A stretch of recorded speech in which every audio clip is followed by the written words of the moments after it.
Under the initiative of the BJP Ramnagar Mandal, an event was organized in the Care Chomni area to listen to the Prime Minister's 130 Mann Ki Baat.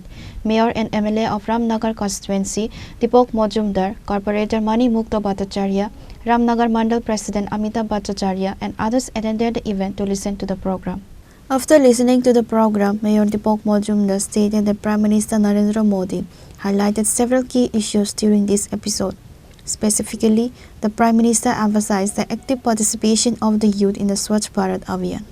কি বার্তা দিলেন প্রধানমন্ত্রী? আজকে 130তম মন কি বাত অনুষ্ঠান প্রধানমন্ত্রী নরেন্দ্র মোদীজি প্রতি মাসের শেষ সপ্তাহে সারা দেশবাসী সহ বিশ্ববাসীর কাছে ভারতবর্ষের অগ্রগতি, ভারতবর্ষে কীভাবে চলবে আগামী দিন এবং যে সকল ব্যক্তি রাষ্ট্র গঠনে বিভিন্নভাবে সহযোগী মনোভাবে কাজ করছেন এবং তাদের পারদর্শিতা, তাদের দূরদর্শিতা এবং তাদের যে নতুন চিন্তাভাবনাকে সবার সামনে তুলে ধরেন যাতে অন্যরা উৎসাহিত হয় এবং এই কাজে আত্মনিয়োগ করে।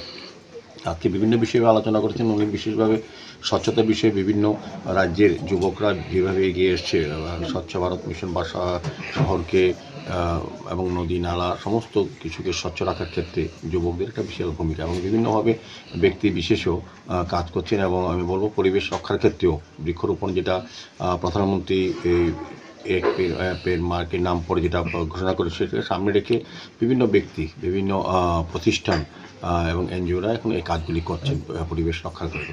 উনি ধন্যবাদ জানিয়েছেন এবং আমাদের কালচারটাকে সারা বিশ্বে, শুধু ভারতবর্ষের বাইরে, বিশেষ করে মালয়েশিয়ার উনি দেখিয়েছেন যে আমাদের যে পরম্পরা, যে ঐতিহ্য বা সংস্কৃতিকে তুলে ধরার জন্য শাড়ি পরে মহিলারা যেভাবে বেশি সংখ্যায় তারা অনুষ্ঠান করছেন, এতে খুব খুশি হয়েছেন এবং এখানে একটা কালচার টিম হয়েছে মালয়েশিয়া ইন্ডিয়া যুগ্মভাবে, সেটাকে ডেভেলপ করা হচ্ছে এবং তামিল ভাষা বা তামিল সংস্কৃতিকে তুলে ধরার জন্য সারা বিশ্বে যেভাবে প্রসার হচ্ছে তিনি ধন্যবাদ জানিয়েছেন। উনিও চাইছেন যে তামিল ভাষাকে যাতে সবাই করে এবং তামিলের ভাষার সঙ্গে যাতে সবাই যুক্ত হয়ে যায়, তো এটা বলেছেন এবং প্রজাতন্ত্র দিবস উপলক্ষে উনি আগাম শুভেচ্ছা জানিয়েছেন দেশবাসীকে।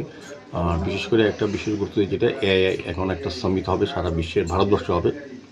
এই ক্ষেত্রে ভারতের যে ডেভেলপমেন্ট বা ভারত কতটা এগিয়েছে সেটা কিন্তু প্রদর্শন করা হবে। স্বাভাবিকভাবে আমি বলবো যে মন কি বাত অনুষ্ঠান আমাদেরকে সমৃদ্ধ করে, বিশেষ করে সারা ভারতবর্ষ কী হতে যাচ্ছে, আগামী দিন ভারতবর্ষ কীভাবে বিকশিত ভারত তৈরি হচ্ছে সব দিক দিয়েই উন্নয়নের ক্ষেত্রে, সেটা কিন্তু প্রধানমন্ত্রী তুলে ধরেন এবং যে সকল ব্যক্তি তাদের পারদর্শিতা, তাদের দক্ষতা এবং তাদের অংশগ্রহণ দেশ গঠনে, সেই বিষয়গুলি নিয়ে তাদেরকে ফোকাস করা হয়। Reporter by Pranav from Agartala, Sini Khorang.